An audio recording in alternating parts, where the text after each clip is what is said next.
Merry Christmas, welcome to this stream. This is going to be my Christmas live stream that I'm going to post on YouTube, so you guys can watch it back at a later stage. Therefore, it's going to be a bit more of a play and explain feel to some of the streams where it's a bit more chill and I just answer your questions. So I will apologise now if I'm not able to get to all of the questions.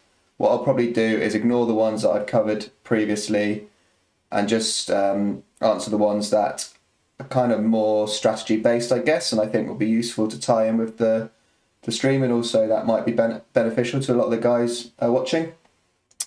I am just going to promote some stuff quickly before we start, so apologies if you've seen it all, you're already a member. If you haven't checked out my channels, then please do so. Please subscribe, like, share. I am appreciative of everything that people have been doing lately. Up to 500 subscribers now, which is first landmark, so that's pretty cool. So yeah, on here I'm just going to have videos of play and explain, stream highlights, live streams. I'm just going to post the ones that I think are good and beneficial for you guys onto my YouTube, and then lots of shorts of just some cool hands I played. Similar thing on Instagram, just posting when I'm updating a YouTube, creating a YouTube video, some cool hands, some graphs, stuff like that. And if you're not a member of my Discord, it's free, so come along, get in there and just stay up to date with everything I'm doing. You can follow my blog where I'm just posting graphs, hands, and then every month I'm going to do a bigger update. I'm just talking about, what I'm thinking about, analysing my game, the pool, and some lifestyle stuff in there. Just some of the deals I can offer you guys: Rake back software deals, affiliate deals, run at once stuff anytime they've got any membership offers for you guys. They did have quite a lot of Black Friday things going on, so there might be some new offers in the new year, I'm not sure yet. More information about Nacho CFP, if you're interested, then DM me. Anytime I'll be going live, you'll get notified in here, as well as other stuff related to my stream. Anytime I'm posting a YouTube channel, a YouTube video, or anything on Instagram or other social media platforms, it'll be in here. And then just, stuff for you guys just to introduce yourself, talk to each other. Hopefully we can build a bit of a community. Just going to cover this question quickly that I haven't seen before. Do I find myself having a hard time calling it a day in losing sessions, i.e. chasing losses? Not anymore. I did when I was coming up through the stakes. I would often find if I was losing, I'd play all night just to try and win it back. I think as you become more experienced in the game and take more consolation in your strategy, and when you improve, you just know that variance is kind of part of the game, so you just accept it and move on. Whereas I think when you're kind of progressing and not sure about your strategy, not sure what's right, what's wrong, you question everything, so therefore more likely to tilt and chase losses. So yeah, I think when you get more experienced and improve your actual skill set, you can just take consolation knowing that what you're doing is right and it's going to work in the long term. But you just have to accept that losing sessions and variance is part of poker. So yeah, if you're feeling yourself tilting or not playing your A game, then do have the strength to walk away and come back. When losing, do I manage to maintain the same strategy? Or do you sometimes fall prey to insecurities because of results-oriented focus and end up switching things? No, that kind of, what I just said covers that a little bit. As you improve, get more experienced. The data helps as well, knowing that if you just play a certain strategy in the long run, it's going to make money, and if it goes wrong in the short term, you can just take consolation and just do others, not let it affect your life. So yeah, it's not easy. I've been on the other end of it where I have made all the mistakes possible, but just nowadays when the games are harder, either from better players or higher rake and less bonuses, you can't really afford to just be spewing money anymore, because it's harder to win back. So yeah, you do need to be a bit more professional and disciplined with your approach. Results of the challenge so far on the bottom of the screen, things are going really, really well, as you would have seen from my last update. Pretty insane how things are going so far. I am playing really well at the moment. I've got a pretty good feel on the pool and some nice exploits, but I'm expecting my win rate to settle around between 3 and 4 big blinds eventually. So we are, running really good at the moment. Playing well, running well is a good combo. And that's it. Let's get started. So like I said, a bit more of a play and explain feel today. So I'll just dive into hands when I feel they're interesting to talk about my decisions, any exploits I'm possibly making. And as always, these videos are kind of geared towards low stakes players. And yeah, just looking to offer my advice to you guys on how you can improve your poker skills and career and approach. King 10 suited, rolled high off screen on RNG, so I'm going to 4-bet this sometimes. I don't have any reason not to against this player. And don't love this board, but I think we can just start with a range bet. Half pot check. I think 7-6 is a backdoor flush draw can bet, and without probably more checking. When we get check raised here with this combo, I think if I'm going to get sticky here, it's going to be more like ace king, ace queen. I think blocking ace is important, and just having like 2 overcards to some jacks is going to be more important. So this one's just going to be a pure fold. So not a good start. 7-6 easy call, and calling any turn bet.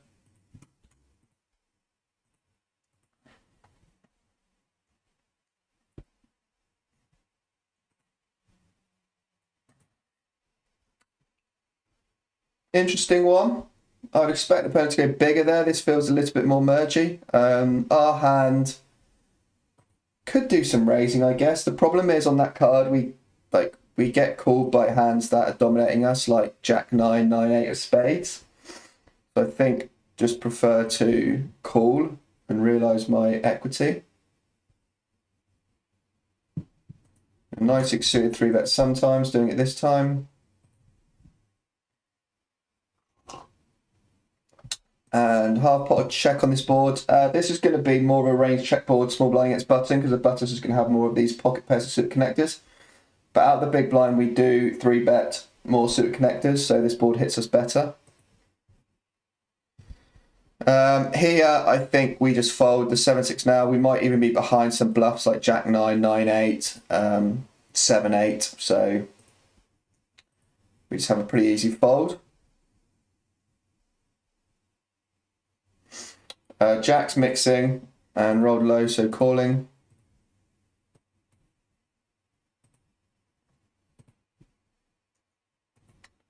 Half pot will check call 1, and then Jack's is likely to check fold turn just because it's not blocking that much value and blocking bluffs. Opponent's bluffs are going to come from like some ace jack, king jack blocking queen x.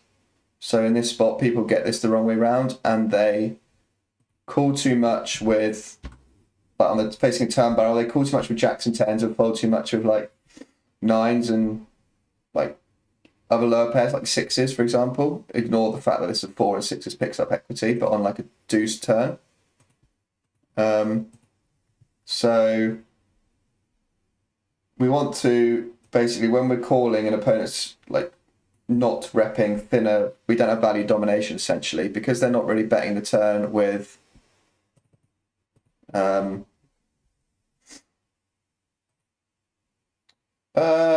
interesting spot, but I don't think jacks we call, not really blocking very, very well.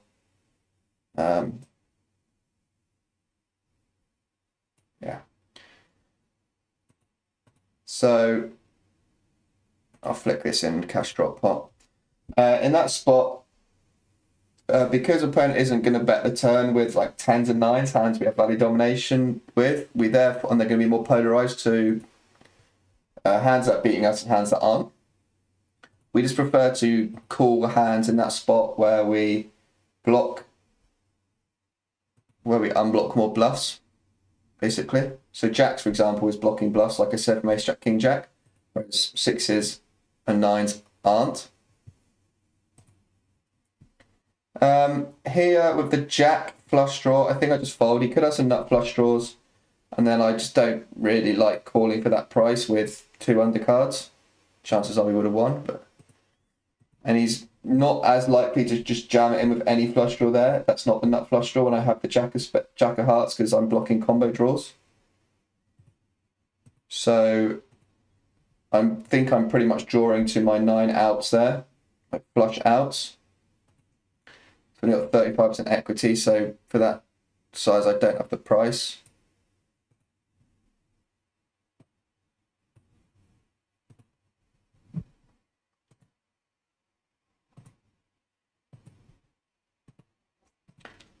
Tens. This player calls all in with any two pre. Like there's 6-5 off, 7-6 suited, so I'm just jamming for 80 bigs because I get called by a lot of worse hands here. Okay, he has it this time, which is a shame, but it's going to be fine at 80 big blinds regardless of opponent anyway with tens. Just benefits from folding out like king, queen off, ace, jack off. But yeah, notes on, oh, bink. You gotta love it. You gotta love the heat. Embrace the heat. Yeah, just my notes on them. He opened and called a 3-bet with 3 deuce off. He 3-bet and called a 4-bet shove with 6-5 off. 3-bet and cold called all in versus a cold 4-bet and 5-bet with 7-6 suited. So yeah, he's just putting it in with any two there. So tens is going to be doing super, super well against that range. And I learned something from watching someone the other day. I can't remember who it was, but I have started just running it once. Couple of reasons, particularly against fish. Couple of reasons. Firstly, winning the fish money before someone else does is important in poker. But also stacking them and then tilting and rebuying for a full stack is going to be nice. And also, when I'm only 100 big blinds deep, I don't want to split the pot. I want to win it all and build up big stacks to play deep stacked against these guys. Because they all make loads of mistakes. Ace king, I won't bluff on the queen. Because now he's not going to fold a jack or a hand like 9s or 10s. So I would bluff on some rivers here. The idea behind the turns full bet was just to keep their range wide.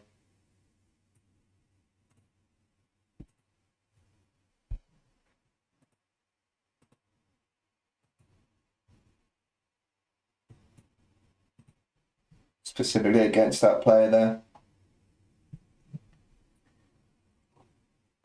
Jack 7 suited, 3-bet. Mixing it up. A lot of mixing in the big blind. I think a lot of players miss 3-bets with these kind of low frequency hands, and therefore they're not 3-betting enough out of the big blinds, which is therefore why if you're playing low stakes, you want to call tighter ranges on the button against 3-bets than what the solver says. Because you only need to alter the frequency slightly of what the big blind, change the range slightly of what the big blind's 3-betting, and then all of a sudden you'll see like hands that were a little bit profitable become losing.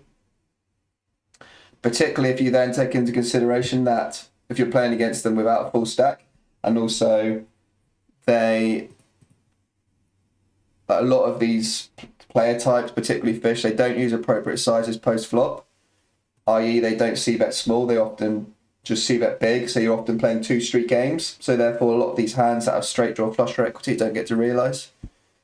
So you want to prefer to call hands that aren't dominated. So in that position, for example, the big blind's not 3-betting hands like Jack 7 suited and 10-9 suited enough, or at all. So roll a 95, so 4-bet ace 10 off this time. So so if they're not 3-betting those hands, then calling hands like Queen 10 suited, Jack 10 suited, 10-9 suited yourself, they're often just going to be dominated. So you want to, in that spot against guys who are 3-betting like a top-heavy linear range and not enough of the weak polarized stuff, you want to use a range that isn't card sharing and isn't dominated against that. 7s, I think I'm just going to jam. Get folds from 10-9, 10 queen, pocket 9s, all this kind of stuff. Nice. So you want to choose hands that aren't card sharing and aren't dominated, so therefore you want to call some of the like lower suited connectors and some of the pocket pairs.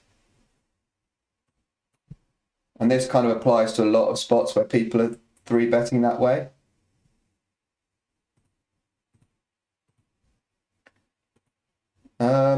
Queen 10's interesting here against the turn raise.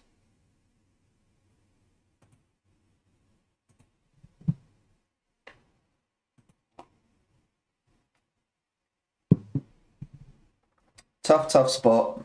I think I have to call when they could have a lot of heart draws. Question is like how much 7x do they have? Because I think now they're polarized to 7x. They could have 7x of hearts. Like they really check calling turn like flop with. I might make a hero call here. They really check calling flop with 7-8. Just a nice card to bluff river on. So I think I am going to make a ropey hero. Wow. That's grim, man. That is grim.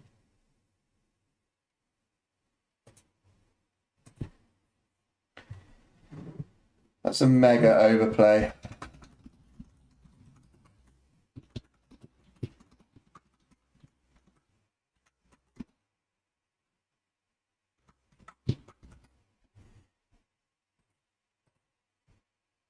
Yeah, my call's questionable. I know it's questionable, but just don't. Just the line didn't really make sense, and I think I see people show up with bluffs there because a lot of the time they're going to check that hand. That hand on the river should be a check call because they're only really getting called by bet most of the time, and they unblock like all of the hands that I need to bluff with. But I might firstly start turning some 6x into a bluff, but then I've got all of the missed club draws, heart draws that they get bluffs from. So that hand's just better played as a check call. So therefore, I think because it's a nice river to bluff on, if they do have bluffs in their range, that I am going to call against some players there. Didn't work out that time, but I think it's somewhat reasonable. Quarter pot with kings, quarter pot with range, I think. We could do some half potting as well, some bet 40. Just kind of feeling it out really in this spot. Queen 9 will check and call river. Yeah, this price I think we just call. We just click call and move on.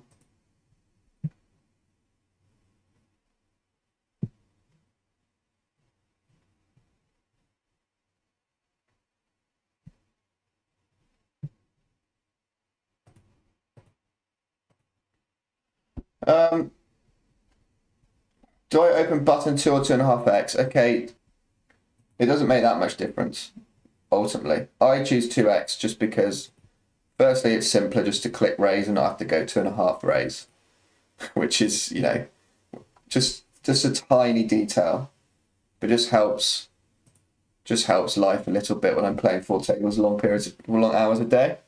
And so 1 sec, I'm just going to write something down.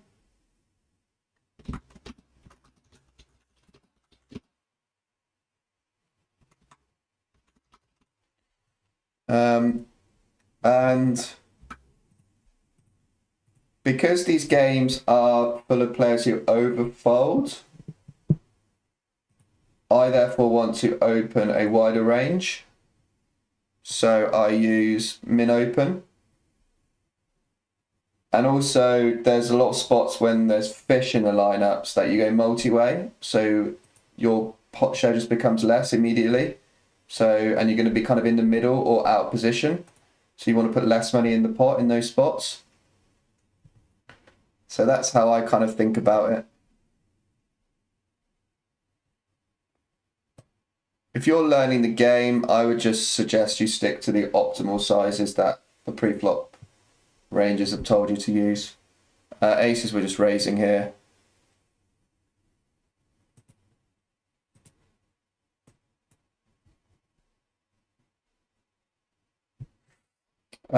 Yeah, the whole running at once thing, it is more for regular tables in terms of winning the fisher's money before someone else does. However, it's still somewhat relevant in these games because putting the tilt on the fish on tilt and making them rebuy for a proper stack, like you might get put in the next lineup against them. So that you're going to want to do stuff like that. But also it's mainly just to try and build a stack and get deep stacked.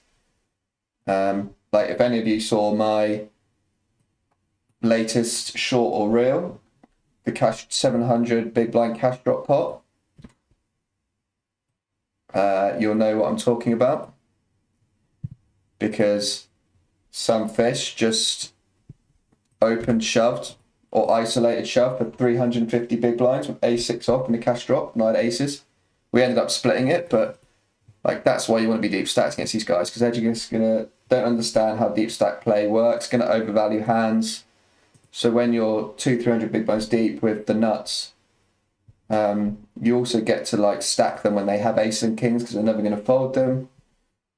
If you hit set or trips or a straight or a flush with some suited connectors or whatever it is, like you just want to play deep against fish. Ace 10 here. I'm going to go half exploit against two weaker players. Sevens will start small, close to a range c-bet board, I think. Probably get away with it in the blinds. Now I'm going to polarize. Ace 10 we're going pot. I don't think small blind has any 4x. Ace jack we can check. Table 4, we don't do much overbetting out of position, but there is some that can be done. And here I'm just going to balance it with like flush draws. I'm going to have flush draws, straight draws as bluffs. This combo fits in nicely, just unblocking all the calling range. Now I think I'll just go pot. Bluffs are going to come from like 10x with a spade. It's like queen 10, ace 10, 10 9. These types of hands. Just stopping opponent improving to straights, two pairs flushes. Ace 9, we go for a small value bet now. I think this opponent's range is going to be like a lot of 8s, 5s, stuff like that. There we go. Easy game. Too many of these like semi-reg fish type players, they just telegraph their hand strength, both with their pre-flop range and post-flop play sizes. Queen 7 off against min. I think it's close.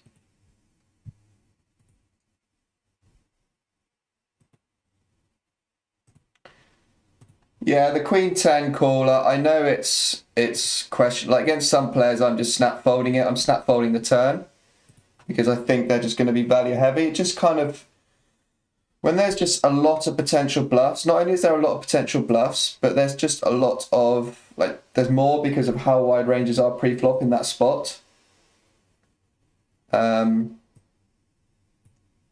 So I'm just more likely to call there in blind v blind formation specifically.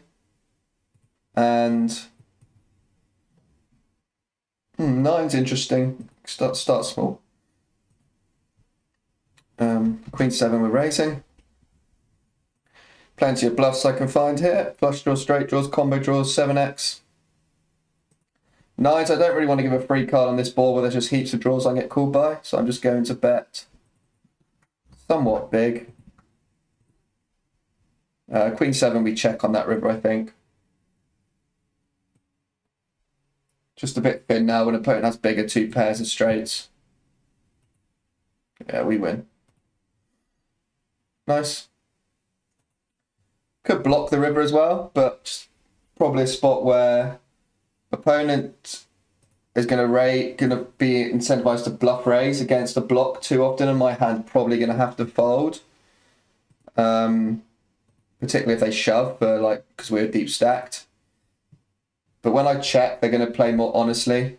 Personally, I can check call and it's not really that tricky of a spot unless they shove, but they're going to check back anything with showdown because they're just going to assume that I've got a lot of give ups from misdraws. Whereas if I block, they're probably going to think some of their bluff catches aren't good, but they're useful hands to turn into a bluff, like King Queen there, for example. And then I'm in a really dicey spot. So yeah, the Queen 10, for example, he's opening with 10-4 suited, so he's probably opening 60-70% of hands. So he's just left with so many, I didn't know that at the time, but as an example, he's just going to be left with so many potential bluffs. And on that board, there is just a load of them.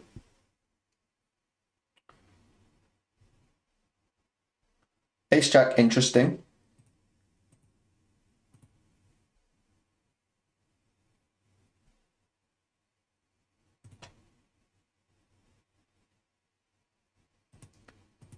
Don't think it's a range backboard on table 1, so it's half wood check. Same on table 2, but it's against a fish, so I'm just going to kind of do what I need to do. And Ace Jack here, I think we just bet small. I'm going to do with my bluffs as well. It just looks like I've got so much Ace X. Ace Queen, we're over bet. Jack 4, I'm going to fold. Short stacker, just not really going to be able to realise there. That big size, my outs are pretty grim. Ace Queen, we have a check now. This player could have some Ace King, some Ace 10, some traps, some sets. I think my hand becomes quite thin now. Yeah, nice. Well played, sir. Yeah, Queen 10. I'll continue talking about it when we get some downtime. Yeah, it's just like I said, I think against regs, I probably fold the turn because they're playing that spot how it should be played more, and my hand becomes a little less good. Whereas against players who are just playing their bluffs or their draws too much like that, I'm just more inclined to get sticky and they just find spew bluffs. So I am reasonably happy with the call, to be honest. They just got plenty of potential bluffs they can find. I don't love it, but yeah, seeing 10-4 is tilting. So that hand should just never be in range, like turn or river. It shouldn't check raise turn. Well, saying that, I'm going to call here with 4s with a couple of massive fish in here. Oh, flop a set. And I think we just want to, could start small. I think I'm going to lead. I don't, because if this reg on the button's got air, they're just going to check back a lot. And I want to put money in on this board against 2 massive fish. Now I'm betting big. Again, could go for a check raise, but I think against this player specifically, I just want to put money in.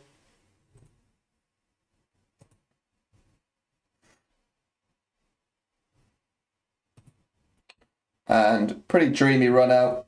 I don't see much value in checking because both these players are going to check back nut flush draws. They might even check back hands as strong as Ace Queen. So I just want to shove and hope they get sticky with, yeah, Ace X of hearts or clubs, basically.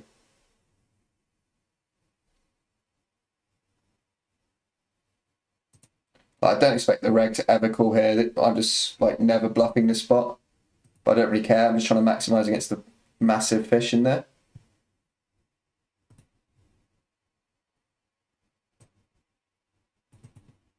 The cold call pre-flop, like I only call because it's a tiny 3-bet. So the reg's making a tiny 3-bet against a fish, which suggests to me that they're weak and they're just trying to isolate. But I don't like 4-betting that hand. I think just coming along with position on another massive fish in a small blind, just the implied odds of hitting a set, like I want a nice pot there. And like it's not like we're going to get sticky post-flop multi-way with 4s if we don't hit a set.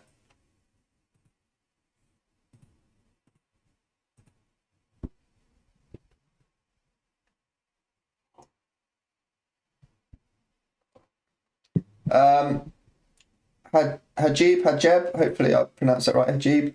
Yeah, the big blind defending range does change quite a bit, facing 2.5 or 2x. But players aren't elastic enough. That's a fact. So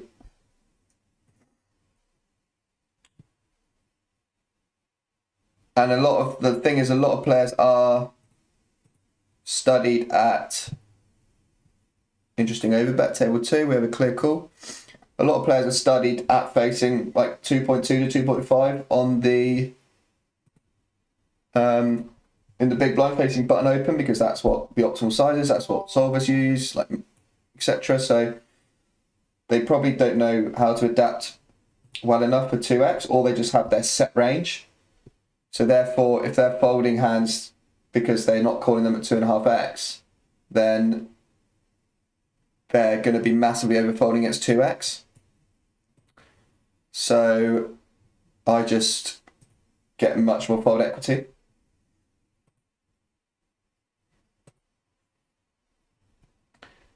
King 10 Grim. Fold the river now. A lot of their bluffs are going to come from Queen X and Ace X hands. And now Ace X hands are probably checking because they can beat like my King X of spades, 10x of spades. On a brick river, I would be forced to call 2 pair, I think. Now we just have an easy fold for the reasons I said. And I've got tons of Queen X here I can just call with. If they're finding random bluffs there from small pockets, good luck to them, like well played, but fine with the fold. Ace Queen off here. I think this deep, we're going to check back this board quite a lot.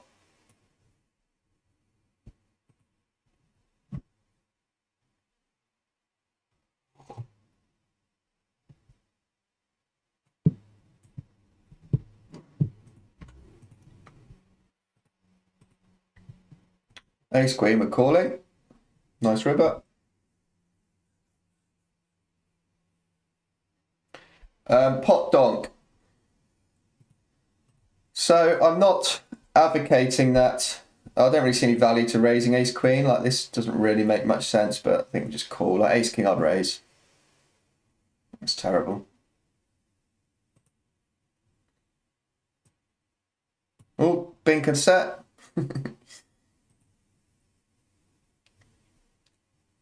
The heat continues.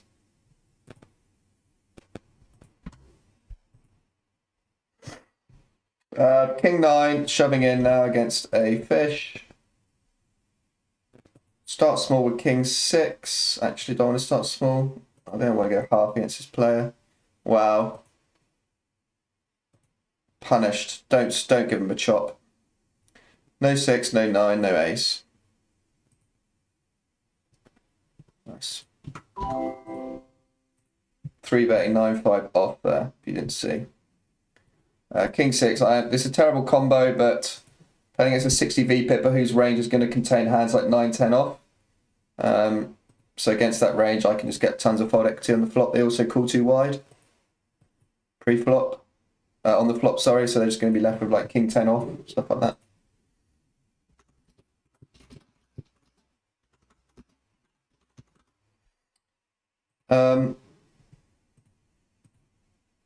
I think aces, we're going to check back sometimes here. Yeah, pot donk, to answer your question. So I don't advocate anyone to kind of sit out and resit, whatever that's called. I can't think off the top of my head what that kind of thing is called. Like resetting stacks, because it is a little bit shady, I guess, particularly on reg tables. You can't do it on reg tables anyway, but I think it's a little bit shady if you just hit and run. However, I would advise that if you're not studied at deep stack play, then don't play it. Just stick to 100 big, because if you're new to the game, learning like 100 big blind stack play is hard enough. Like, it's not easy to learn the game. So then if you're then going to try and implement deep stack play as well, you're just adding a lot more onto your plate, and a lot of players don't adapt enough when they're deep stacked because they just stick to the 100 big blind pre-flop ranges because they think that's fine. Whereas in a lot of spots it's not, and you will get punished by good players. So yeah, I would advise you learn 100 big blind stack play first. And this is also another reason why you want to simplify your strategy, because there's just so many extra things you need to be doing in poker. Like, you need to be learning a 100 big blind stack play, 200 big blind stack play, 3 flop sizes, how then that impacts a turn, river, blah, blah, blah. You want to simplify everything in poker as much as possible.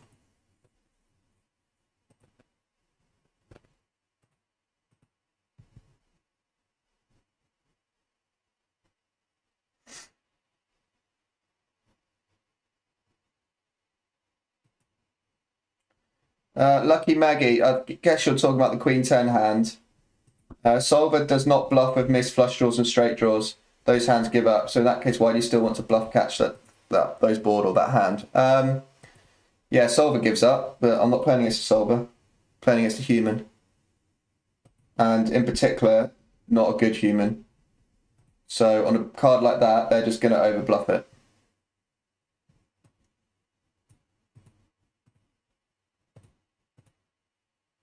There is also spots in solvers where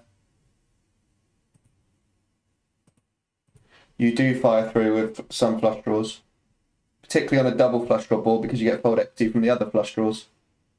So it's not quite as simple as that.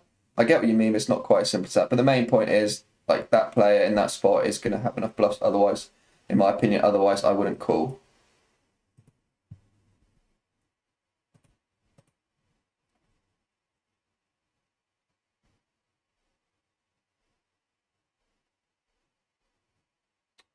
On the 4, we're going to use overbets. 10-8's nice, I'm blocking top pairs. Ace-King's interesting one here. I think I am going to bet. Kind of a multi-purpose bet here. Get called by some worse hands on the button, like Ace-Queen of diamonds, Ace-Jack of diamonds, stuff like that. And we fold out better, like we fold out some 6s, 7s, 8s. I'm still uncapped here because I'm going to check this board a lot, three-way.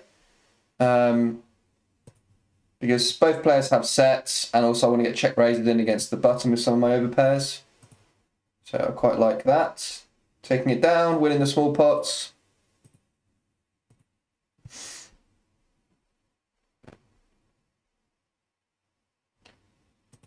Yeah, the 4-4 hand, it's really hard to have bluffs in that spot. Like if I'm playing against a multi-way pot against regs there, I'm playing the spot differently and thinking about my entire range. Whereas in that spot, when I'm playing against two massive recreational players, I'm just trying to win as much money as possible.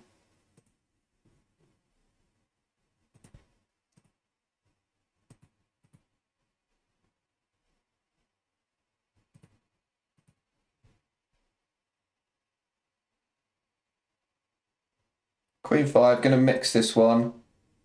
I think it can go either way. These lower Queen X, we prefer betting with backdoor flush draw. So you can simplify bet with backdoor flush draw, check without. So like bet Queen 5 of diamonds, check Queen 5 of hearts. But yeah, I think there might be some checking, and I'm playing against a reg here. So don't mind checking it back. Also a ball where I'm going to get check raised quite a lot from heaps of draws and stuff, so it's going to be pretty grim.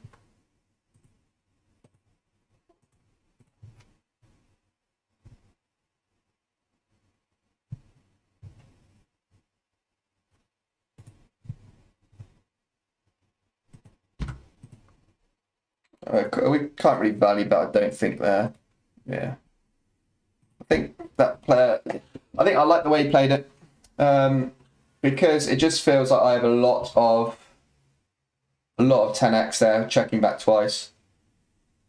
So it's good that he checks back his ace-x under river, I think.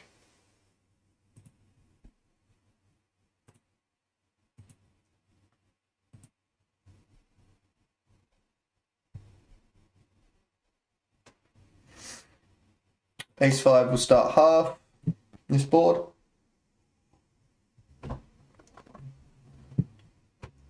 Python, you're trying to go for a command labels. Can you elaborate what you're trying to achieve from that? And also, I saw exclamation mark delay. The delay is 4 minutes, if that's what you're after. I do need to improve my commands. If anyone is experienced at streaming and is willing to help me out, just set up commands, like the ones that are common, the ones that are useful for you guys watching, then please DM me. And yeah, that would be really appreciative. Might even chuck you a bonus for doing it as well if you're lucky. I've got some commands. If you go exclamation mark command, you can see all the ones I've got.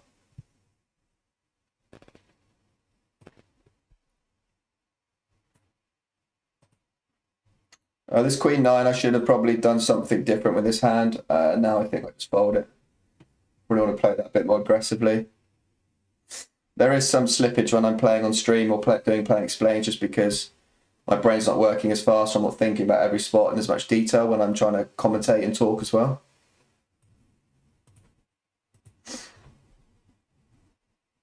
10-8 going for a delay bluff with this one. With a club, I'd c-bet. Good ball for my range, but kind of this is almost bottom of range, I would say here. A lot of my other hands are going to have a lot more equity or a lot more going for it. I'm going to have like lower suit connectors that wrap around the 6 with backdoor straight draw. I'm going to have club hands. I'm going to have spade hands.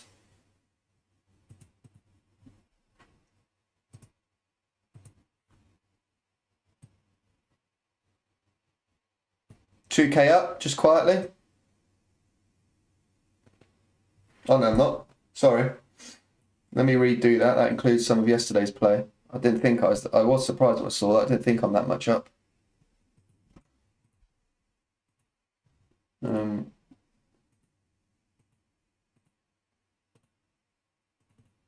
Yeah.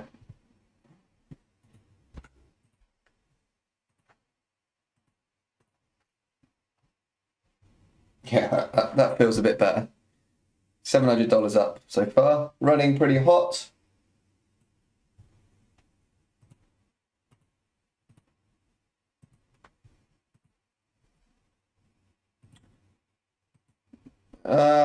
Checking out position against regs quite a lot. And check again with aces, probably best.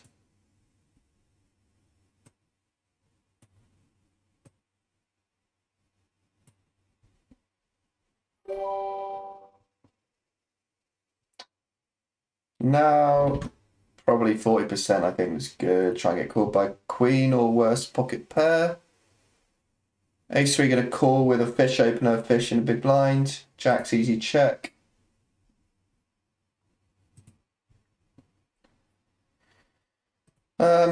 Jacks, I think I'm going to call one.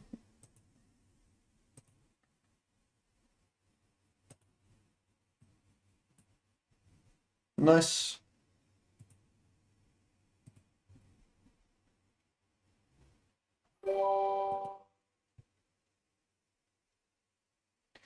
Thank you for all the follows and subscriptions, guys. Ace-3 check.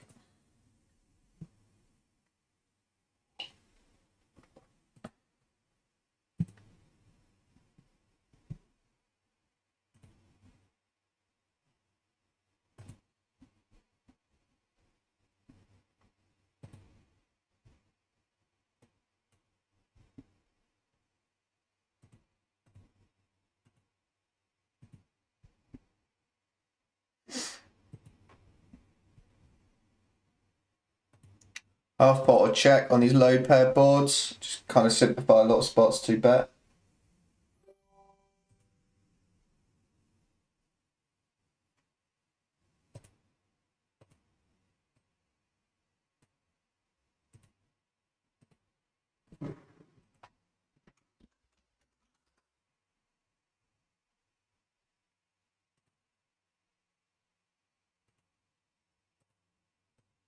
I think this combo is reasonable to check raise with 9-6. The backdoor flush draw without, I would check it. And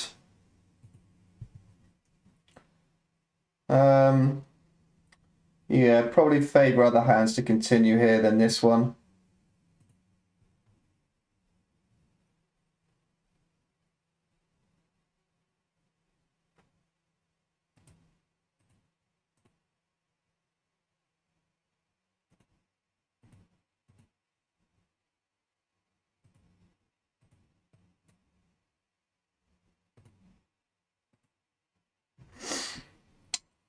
Big bet or check, I think, on this board. I think ace queen off with the ace of diamonds can go into the big bet. And then we're going to use some lower pockets as well. I do have some jacks here. I do have some king jack suited here. I do have some ace king here.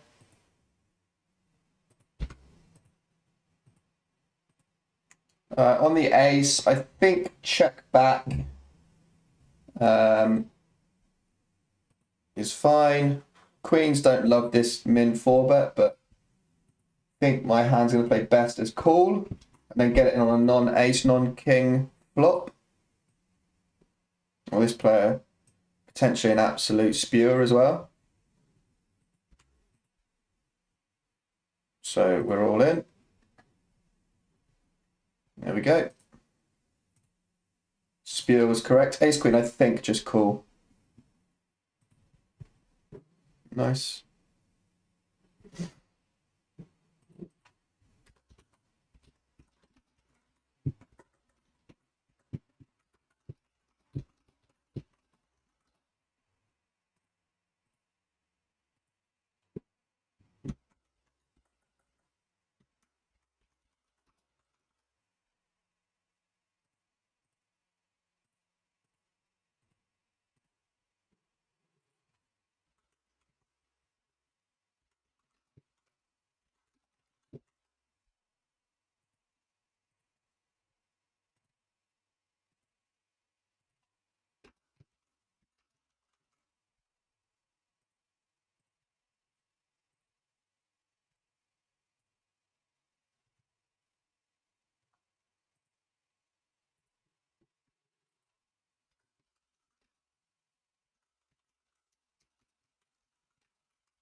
Bit quiet at the moment.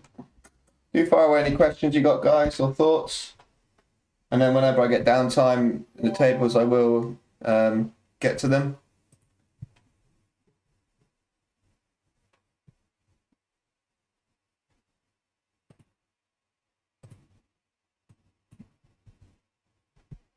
Oh, another set.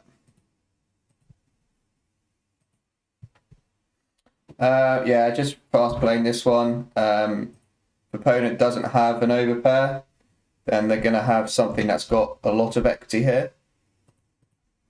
Like king, queen, ace, queen, straight draws, overcards, so much stuff. So I just want to get this one in. I'm unblocking everything. That continues. We're just all in. Nothing else to do here. Calls me off with ace, queen. Running at once. Nice. So I am running hot. I get that. I completely get that. I'm running well at the moment. I'm not deluded to think I'm going to maintain a 9 big blind win rate. However, I am playing well.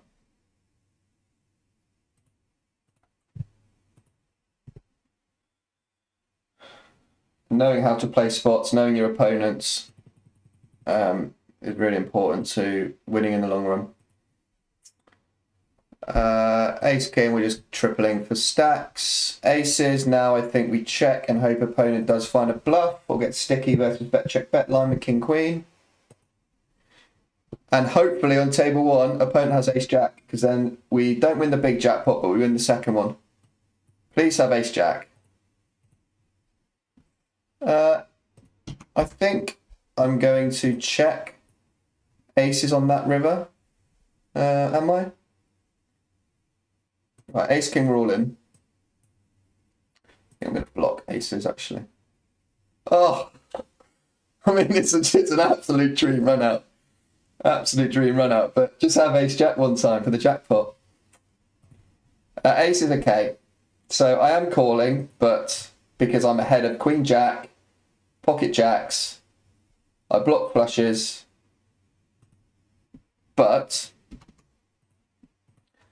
there is going to be some 9-10, king 10 here, but I obviously can't fold my hand on our value domination. and also some bluffs. Okay, but I don't think my hands are shoved because he can have some flushes, he can have straights.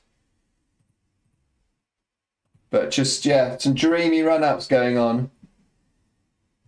Jacks here, we call 4, but gets shoved on. Jacks is going to be a fold in these positions, I think. King Jack exploit gonna go for a bet check bet. Yeah, I think we fold jacks and call queens in these positions.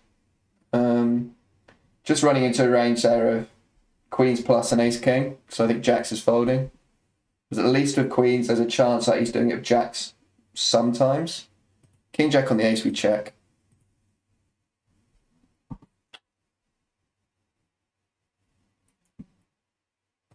Some dreamy setups there. But like I was saying, it's also important to note that I am playing well and I am implementing a good strategy against these players, because that's going to help massively when you go on downswing. So people have been asking me like largest downswing and stuff like that. And the thing is, when you win and you have a win rate, your downswings are a lot lower. So my biggest downswing playing these games is 25 buy-ins, which is a pretty savage run, to be honest. Because when you know what you're doing and you're beating the pool, you're just picking up loads and loads of more small pots. So therefore, it helps negate the effects of like losing of aces against kings, losing set over flush, stuff like this, or the callers.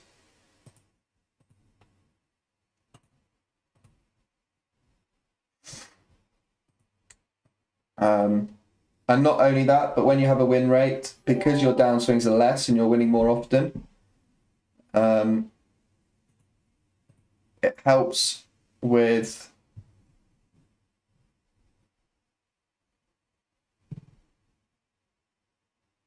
manage like the mental side of poker. So you're not going on tilt as often. You're not worried of like constantly questioning things because you're losing more. You're not chasing losses. I think a big problem low stakes players has is because they're not as well astute in terms of either understanding theory, how it works, or being part of a CFP where you've got data. There's nothing you can kind of take consolation in when things are going wrong. So you're constantly questioning your strategy and tinkering things because you've seen someone else do it, so you're trying to implement something new. Whereas what you're making changes based on probably like, I imagine a sample as low as 1 day, like 1,000 hands or something. People make assumptions on their play over such small samples. In my opinion, you can't really take anything as kind of basically what I'm trying to say is you need a sample of at least bare minimum 100k hands. And the reason I say 100k is because I went on a 100k stretch of hands where I kind of, during that 25 buy-in downswing, where I kind of was break even, slightly losing.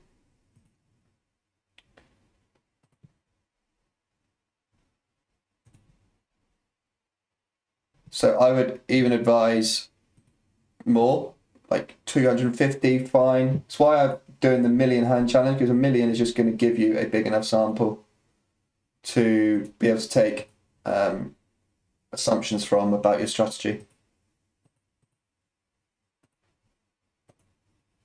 And if you don't think you can ever achieve playing that amount of hands, then I would say you're not playing enough. Horrible run out with ace 10, but hopefully opponent has ace queen, because then we do win the jackpot. Just going to go half, I think. Just to try and get a hero from a straight or a flush. No jackpot again. Yeah, a lot of people spend too much, like wasting too much time on solvers when they don't know what they're doing or what they're looking for, or just trying to learn outputs as opposed to finding overriding principles. Or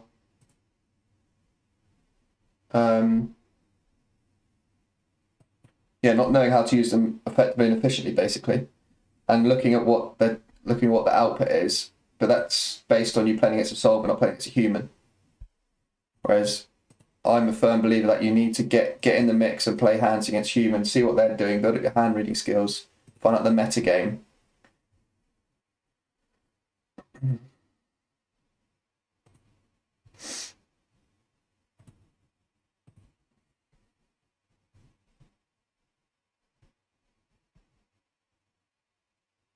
Ace Queen, I think, is worth a small bet here.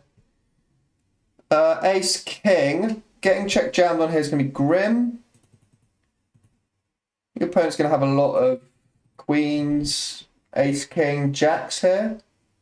So I'm going to check and realise, because I think I can still potentially bluff river, and just the implied odds of hitting and beating the king of clubs, or jacks of a club, or queens with a club. I am just going to shove here. So I'm going to play my bluffs. So therefore I think I'm going to shove here as well with this one. My bluffs here are going to come from basically ace, king with no club. Just blocking aces and ace king, blocking aces with a club, I think is going to be important there. 6-5, I'm going to go for a check bet. And this was the player who shoved the 300 big blinds in with a6 off. I am going to bluff this just to try and fold him off his bluffs, or his like 8s and 9s that he's merge betting, which happens too often. We do get snapped by king queen. Yeah, I didn't really think he'd have a hand that strong. I'm going to get some folds there from like some pocket 10s and pocket 9s, which these players respect too much. What if we only win the small pots and lose all the big pots? Stop stacking off with shit. Don't go all in with ace, king and jacks if you're playing against a massive nit.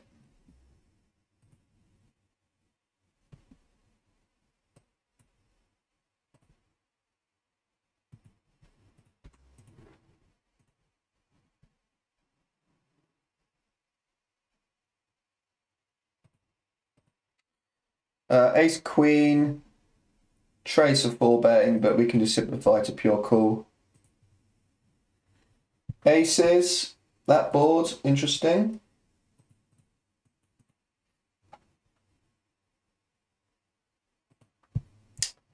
Don't mind checking back. Ace, queen, easy call, I think.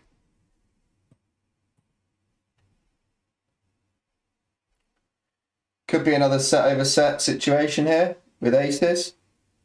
I'm hoping again for the jackpot for a jack or queen river and we lose to quads.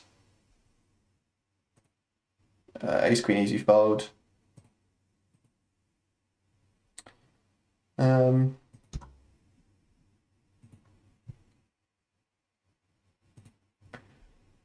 think just going small on the turn there with range is just a simplified way of playing it. And I definitely want to put money in there because I want to start allowing opponent, like I don't think they're basically putting any more money in the pot if they've got air. And a lot of these players just aren't bluffing enough with their small pockets. So therefore I think I want to just bet there and allow him to at least continue by calling his like jack 10, king queen, stuff like that. As well as he should start raising his sets. And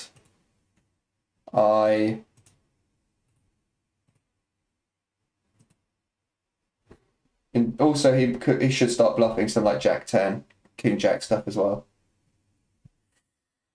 Ace jack will overbet turn. Heaps of draws we can find here. Queen jack going to block again.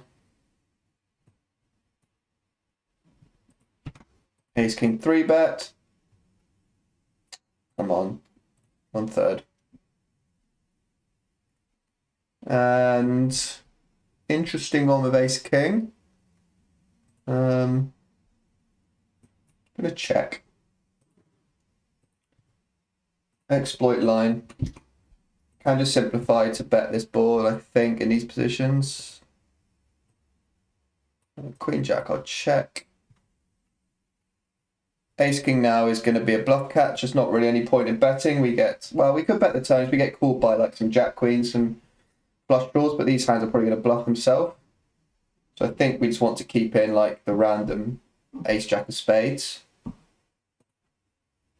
So our hand's going to play as a bluff catch. And we will call at least turn.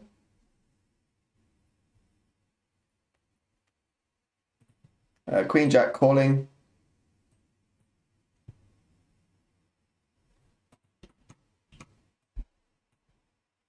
I will call river with ace king just because there's too many potential bluffs. They're not going to value bet thin enough, firstly, with 10x. They're going to check it a lot. And there's just tons and tons of bluffs. Okay. Queen jack, I think we can check because we beat like 9-10. And when he overbets turn, he's going to be pretty polarized and shouldn't have hands worse than this.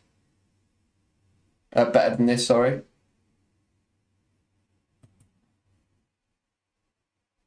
Ugh, jeez. I think I might still get called by that because I have flush draws. But ace-9 there's just a terrible play. Anyway, ace-king, I think I'm calling. Don't love the overshot, but there's just loads and loads of 6-7, queen-jack, king-9 of hearts, like that this player has that it shouldn't have. So I'm going to click call. Oh, that's unfortunate.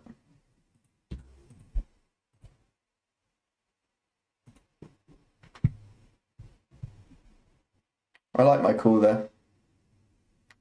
Jacks, think check raise, shove turn. Queen 5 check. That's small now.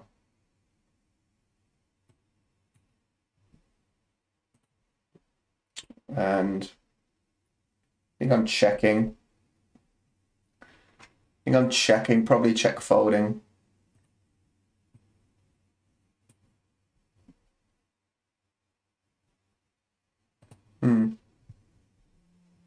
Interesting size.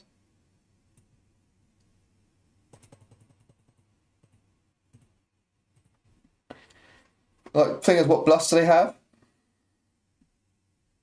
Some hearts, but a lot of the hearts are betting the flop.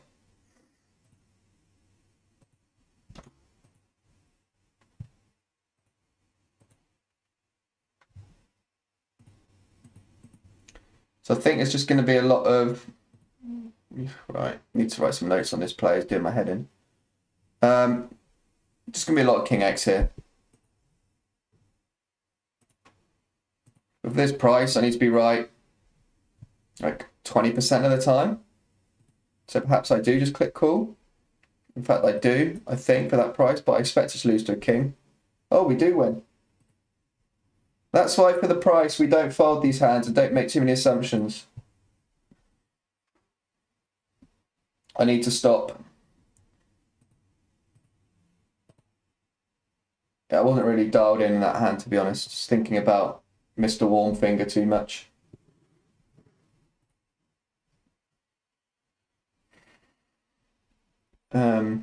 Yeah, it's just some like I kind of made some assumptions on how they would bet their range there on flop to not call that spot. It's also a spot where they might net check back like some king 10. So for the price, I think we should have to click call any bluff catcher when they have like some 7-8, some weak missed flush draws because they're calling too many hands pre-flop that they shouldn't be.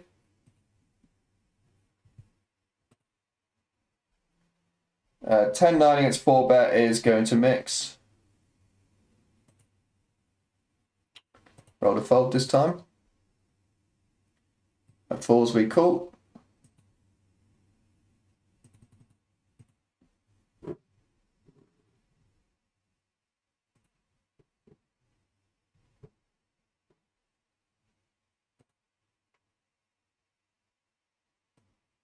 Ace-9 check.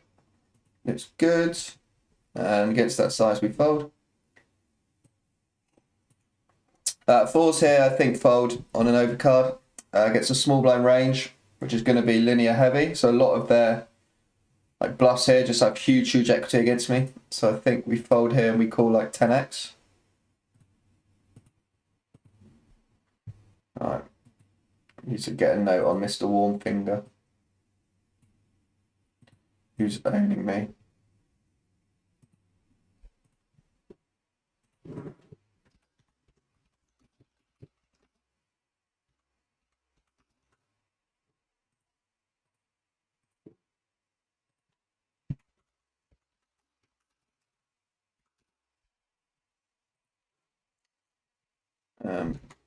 Just 4-betting big here with Ace King, deep against this tiny 3-bet from a streamer, a Rake, but they're not very good.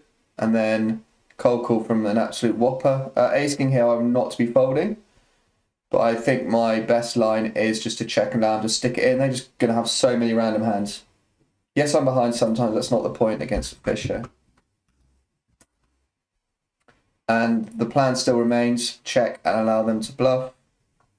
It's just going to have like ace jack offsuit here, king queen offsuit. So when they have all of these combos, they just have far, far, far too many bluffs in their range.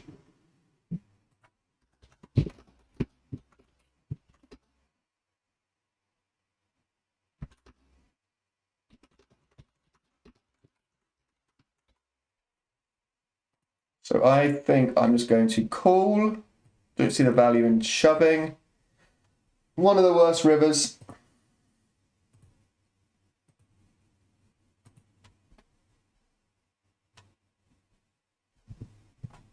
Oh, we win. That's what I mean. He has ace-10 off as well pre-flop. So just understanding these players is so important about what's going to be the most profitable line. And when they have offsuit combos, I don't think, like, people probably don't realise how, if they have offsuit combos, how many combos that is. So they're just going to have way, way, way too many bluffs there. On the queen, I think I would probably have to fold that river though, just because they'd run out of bluffs, I think. And having the king's not ideal. And they could even be like merge bluffing with worse, like pocket fours. Merge bluffing with better, sorry. So that's the problem sometimes with calling ace high against fish.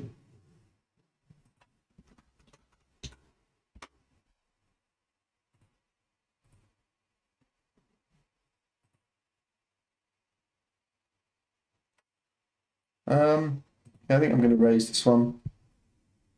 It's a little bit dicey, but I think it's a reasonable combo.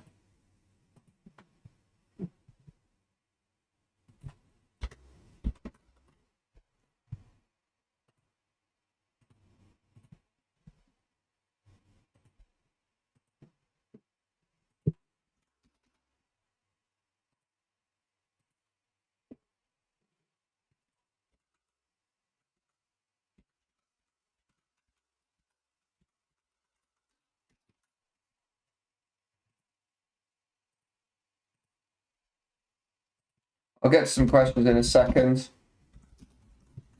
Just writing notes on players.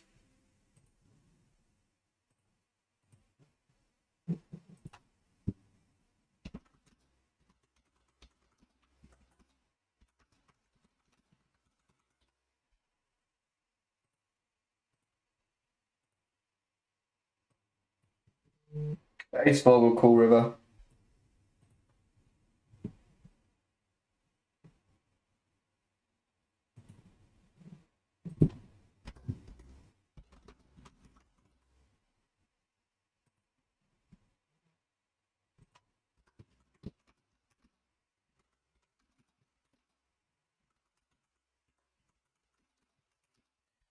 Facing over bet, we won't know. I think my hand makes for a reasonable call facing over bet, but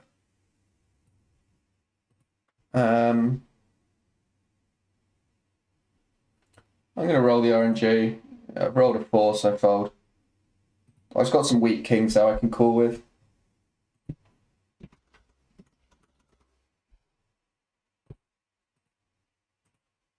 But that combo, like blocking the river pair, having ace high, just unblocks all the potential bluffs. But I think a lot of his bluffs would barrel turn as well. So I'm somewhat content with folding that against overbet. Don't think I need to call everything.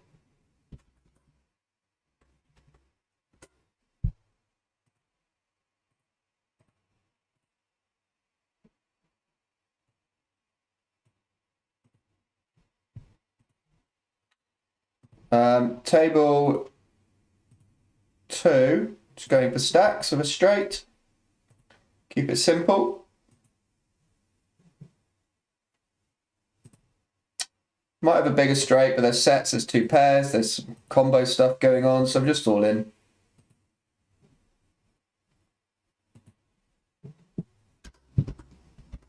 We found a bluff. Wow.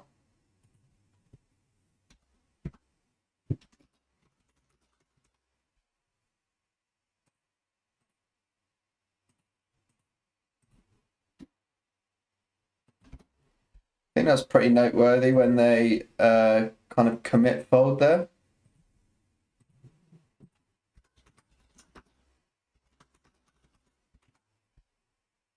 Versus an overbet as well.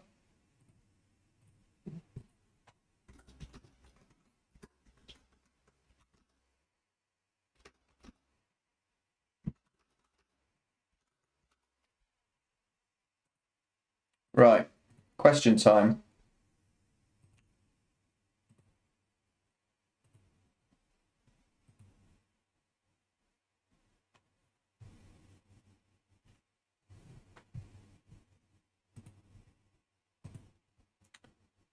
How do I figure out if they are fish? Multiple ways.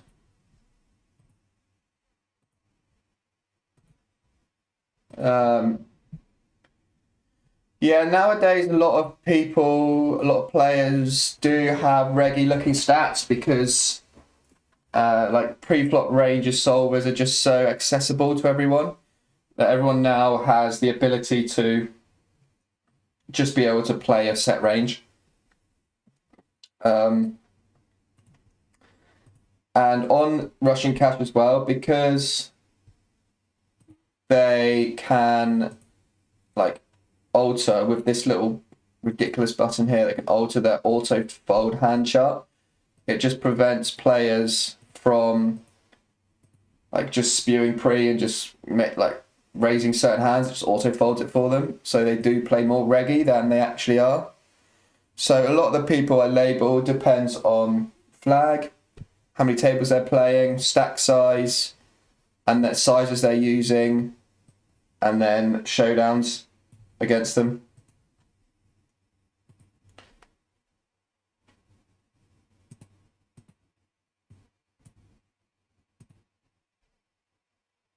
Olivia, hey buddy.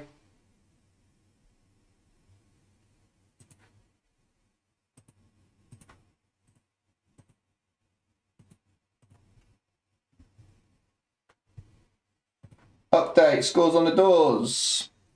We are 1,200 up this session.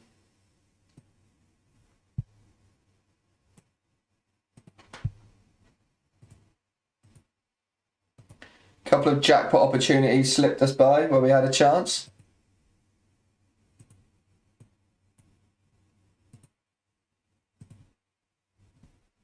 I am due one. I haven't won one for like a big one for about 9 months, and with the amount of hands I play, I think I'm due. Ace Jack here with no spade. Gonna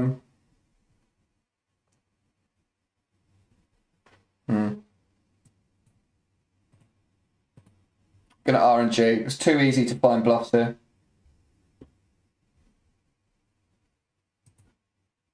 Just so many like potential bluffs they can find, so I'm gonna call this time. They have it. Like, yes, we can just call them a spade blocker, I think, but on the flip side, I want to unblock some spades because they're going to bluff like one. They're going to bluff like offsuit spade hands. So queen jack off, jack 10 off, queen 10 off, king jack off, king queen off, king 10 off with a spade. All of these hands are enticing bluffs. Also, it's like 8-7 off, and it's just too easy to use too many of them. So I think calling there's fine.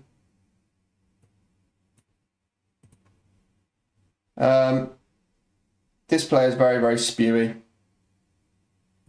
So again, I think I'm going to click call with queen 9. Don't like the 10, but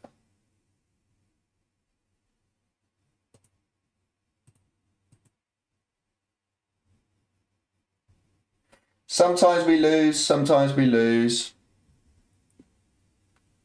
Again, like wide range formation, he has like 60% of hands there.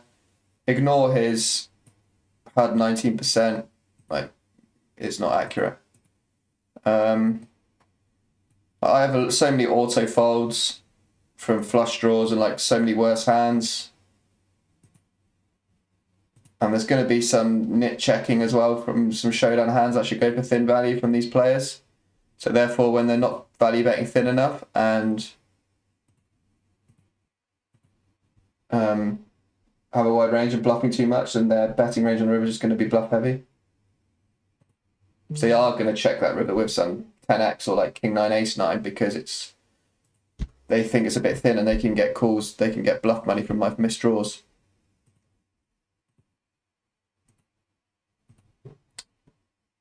Small 4-bet, deep stacked against somebody playing 54, 35, 16 over 200 hands. I will not be folding this King Jack suited. We flop a flush draw. Aces I'm going to call. And then lead river, I think. They've gone 3/4 half.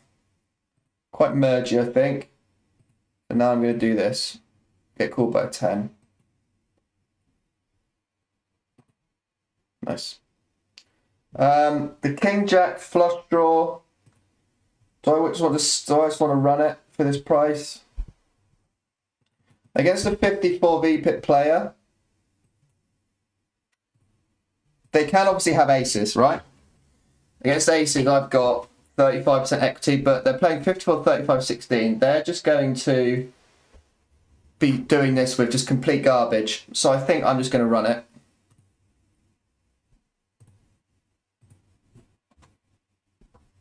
They've got it. And I am going to run it deep twice, and I'll explain why in a minute. We're only running it once, though. Of course we hit. Of course we hit. The heat is real. Keep the heater on, baby.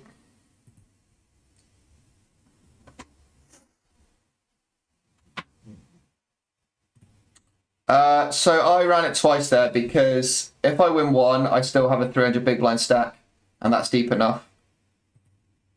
And it was a big pot, so I don't mind reducing variance there. I'm trying to bink one of them. Against a lot of players there, that's just going to be a massive punt with King Jack. But like the small 4-bet, the fact they're playing 54, 35, 16, like they're just doing it, like it's just so random. It's just not always just aces. The flop C bet 3/4, again, you can read into that it's always aces, but again, it's that player type is just spewing, really. So it's not just as black and white as that. Don't love this pot bet with ace 9, but I think we call. And now, I was going to say we could jam river. Oh, that is disgusting.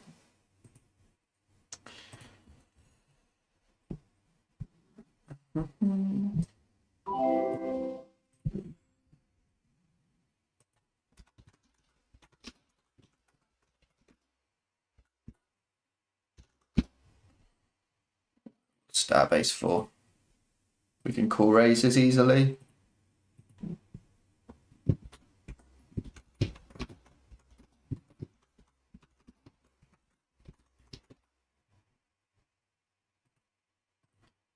Jack 10, just call, I think. Ace 4, gonna barrel again for 2/3. Just fold out like ace, queen, ace, king, ace, jack, and we're open-ended there. Okay, Jack 10. I think our hand is probably worth half pot. Yeah, half pot. Face up size, but I don't really care against that player. Just trying to induce them to call with ace king.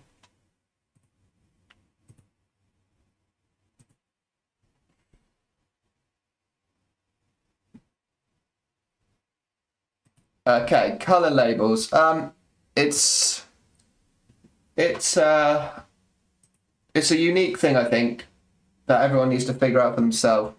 So what I do in these games is I do it so whereby I can just see a lineup, see the colours, and then with all of like the 0 EV mixed frequency hands, I can straight away determine whether they're going to be a profitable open or a fold. So I shift them one way or the other.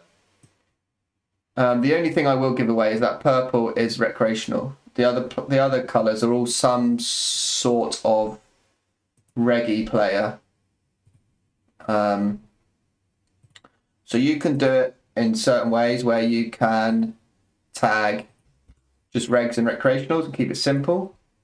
You can tag aggressive regs, tight regs. You can tag tight fish, loose fish. So you can do it so many different ways. My advice would keep it relatively simple, and also don't like get too detailed with it, because a lot of that might be basing it on assumptions. Think bet ace jack here, fold outs and medium pockets, can call all ins with gutter and flush draw. Okay, yeah, we've got the price to call here. We're all in. Raise squeeze not ideal. Yeah, we'll run this one once. Keep the heat alive. Club. Or not this time. Can't win them all. Yeah, don't get too detailed with it, because firstly you might be making too many assumptions about a player if you don't have a sample. So for example, if you're playing in HUD-less games, if you've got HUD and you've got a decent sample, then you can get a little bit more detailed. But I would say keep it relatively simple if you're at low stakes, and don't let it alter your strategy massively until you're more experienced, because you need to know how to exploit, how to deviate before you start doing it, and why you're deviating.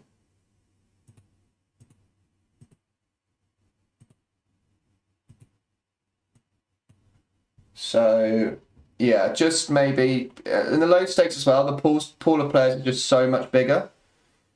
So you're going to have less information on one specific player. So you're better off just having overriding principles for the pool. And just build up your skill set, your personal skill set of familiarizing yourself in tons and tons of spots, playing a simple strategy and implementing it time and time again. Then as you progress up the limits, the pool becomes smaller, you become more astute in your strategy and your deviations. You can then become a little bit more, like dial in a little bit more to every single player.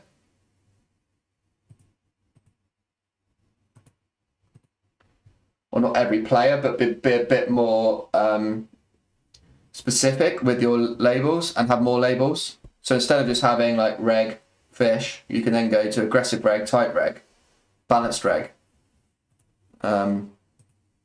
tight fish, loose fish, or however you want to do it.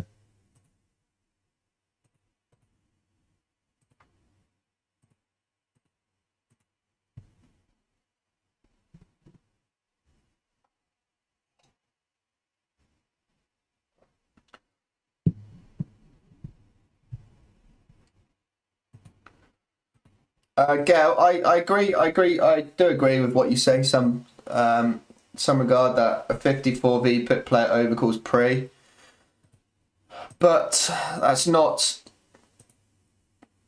true in my experience.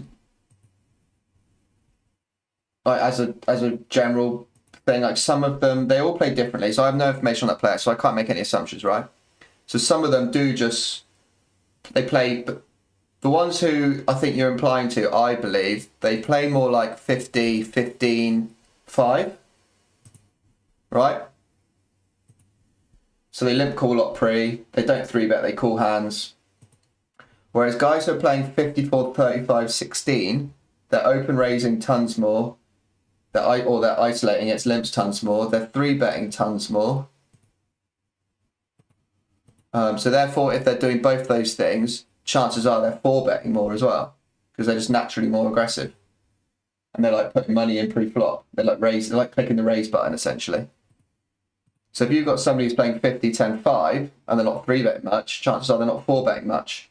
People like to 3-bet, in general, like to 4-bet as well, because they like to click raise from these types of recreational players. That's a bad size on table 4. Don't like this. Yeah, it's a bad size. I want to go smaller against fish just to kind of induce them a bit more. So yeah, somebody playing 50, 35, 16. I think they're going. My intuitive response would be that they're going to therefore 4-bet pretty loose as well, or overvalue hands, or just spew with like ace 10 off. I see it all the time. And also, like, it is what it is. It's a tiny 4-bet with deep. There's some amount of implied odds against a player like that with a post-flop edge. And I'm getting it, like, worst case scenario that I run into aces and I got 35% equity.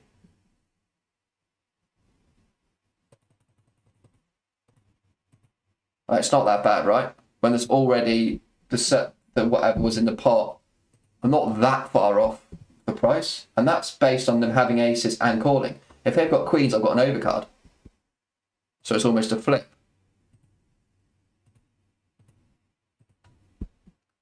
And if they've got any nonsense that they could have, well then I got fold equity as well. So it's just brilliant. Sevens here. The idea behind barreling the turn is like just folding out tons and tons of queen jack, jack 10, queen 10, ace queen, ace jack this player has, as well as like some 8s, some 10s, some jacks should fold too. And I get called by hands I'm ahead of, like ace queen of diamonds. On the river now we check. Oh, we get called by 6s. Nice.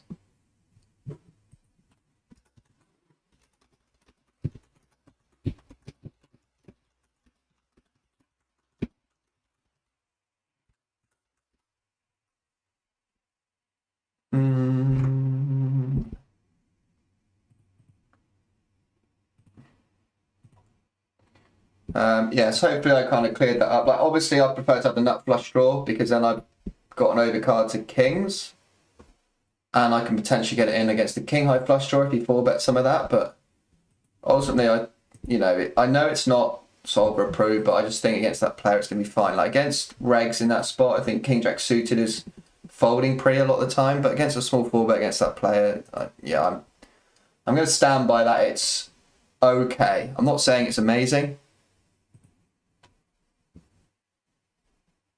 Would I mark someone a fish if they only 2 tables? No, I wouldn't. I'd want some other information before I labelled that player, whether they're... Because there's some, like, really good regs who just 2 table, like Zoom games. Like, some of the players who 4 table here are just spewing money, like they just... Their game's just nowhere near good enough to be playing 4 tables and making good decisions.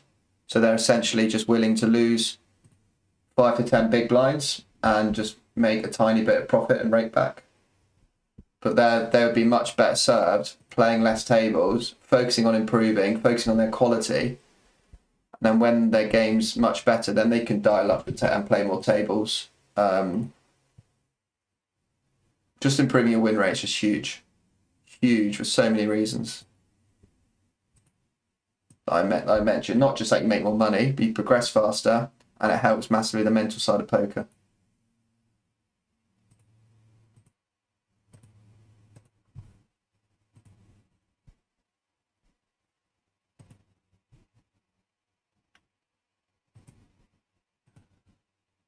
I'm not going to go for too much longer now because like these play and explain type formats, when I'm describing everything, they are quite draining. I can feel some slippage creeping in. And because I'm going to post this one on YouTube, I don't want it to go on for too long. Jacks, we can do anything. I'm just going to check it this time. If I blocked queen jack suited, I think this makes for a better triple. Because opponents are therefore going to have more worse pocket pairs that they might stack off with. Aces obviously is the hand to triple off with. Maybe some kings that block queen X as well because I unblock jacks. Here, I think check is the best play. The opponent's going to have some like counterfeited hands now under pairs. I do lose value from ace highs and tens, but I'm going to want some strong-ish hands in my range there, not just ace highs. So I think checking that sometimes there is fine. Like missed a tiny bit of value against specifically tens, but yeah, I think it's okay. So I'm going to play 5 or 10 more minutes, hopefully find one more spot, and then I'm going to call it a video.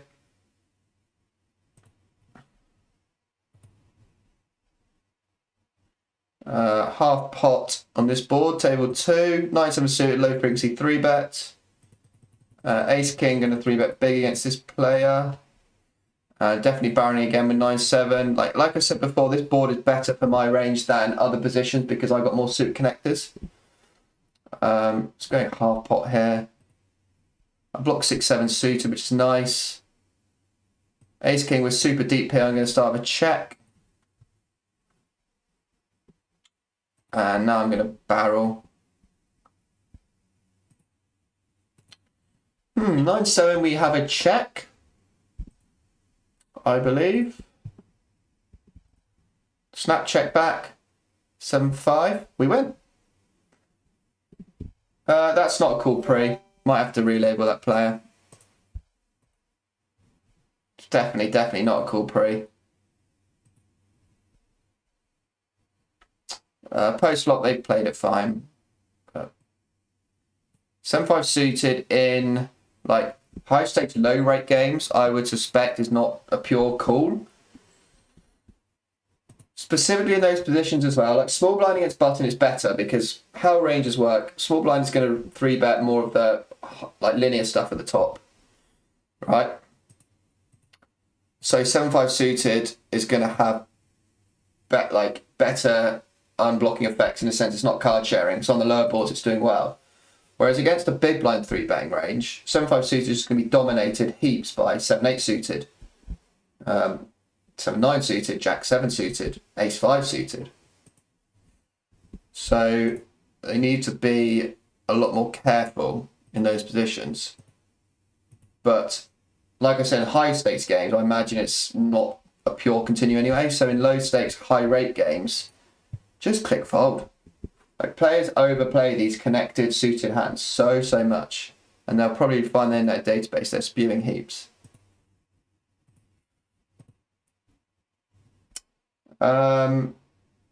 This is an interesting one. Check call lead. I think I just have to call. Like blocking the straights, blocking some 2 pairs and sets, and unblocking clubs. I think I just have to call. He might have some 10x. Like pocket 8, 10-8 makes sense, but I think I'm just going to click call at Ace-9.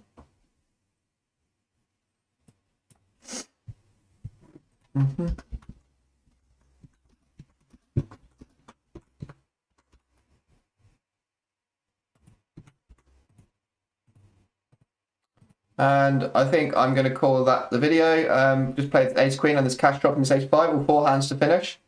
And then I'll end the stream and show the results. Ace Queen, start small C-bet. Ace-8, I'm going to, I think I want to raise actually. Ace Queen in these positions, I think I just want to triple this. I think this player, yeah, I'm going to triple this.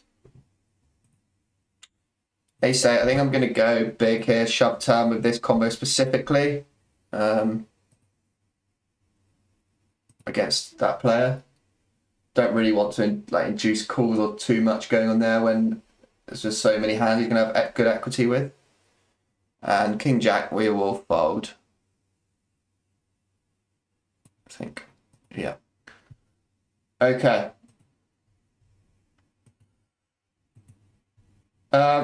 Final question, and I've had this on a lot of my streams. I really want to drum this home now. The win rate that I've got on my screen is before rake back, after rake, before rake back. And that is how win rate is done.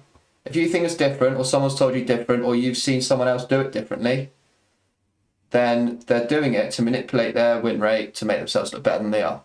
Okay, a win rate is after rake, before rake back, as far as I'm aware. If I'm wrong with that, fine. But as far as I'm aware, that's how it is. So that's my win rate. Rake back, I'm making roughly 3 big blinds, and the rake in these games is roughly 9.5 big blinds. And yeah, I'm getting about 35% rake back from GG, which isn't ideal. Some players get more if they're PBI, depending on their PBI, or if they've got an agent account. But yeah, that's how it is. The red label, again, on my labelling system, purple is recreational, all the rest is some form of reg or competent poker player, and that's as much detail as I'm giving on that. Dead Ace Paris is a decent reg. So yeah, that's it for this one, guys. Like I said at the start of the video, check out my other channels, check out my YouTube, join my free Discord, step to date of everything. And yeah, I'll be posting more videos, more shorts going forward for Christmas. I'll have a Play and Explain sometime this year, and there'll be a stream highlights video before Christmas as well. And I'll be back next Monday, probably Monday or Tuesday, for another stream. Scores on the doors to finish this session. We made $1,800. Now, I think that's fair to say I ran pretty hot. Our EV was $700. But I think hopefully what I want to get over to everyone is that like heat comes and goes. Like you're going to run hot sometimes. You're going to go on a downswing sometimes. But either of those isn't going to impact your long-term win rate. Your long-term win rate is going to come from playing good poker and implementing a decent strategy that you can implement time and time again, familiarize yourself with it, simple strategy, and understand that the small pots are going to be the biggest difference between whether you win or lose, not how often you get dealt aces. All right, so yeah, check out my other stuff. Yeah, anything extra you want to ask me, then get stuck into the Discord group or DM me if it's particularly sensitive. But for now, have a great weekend, guys, and I'll see you next week.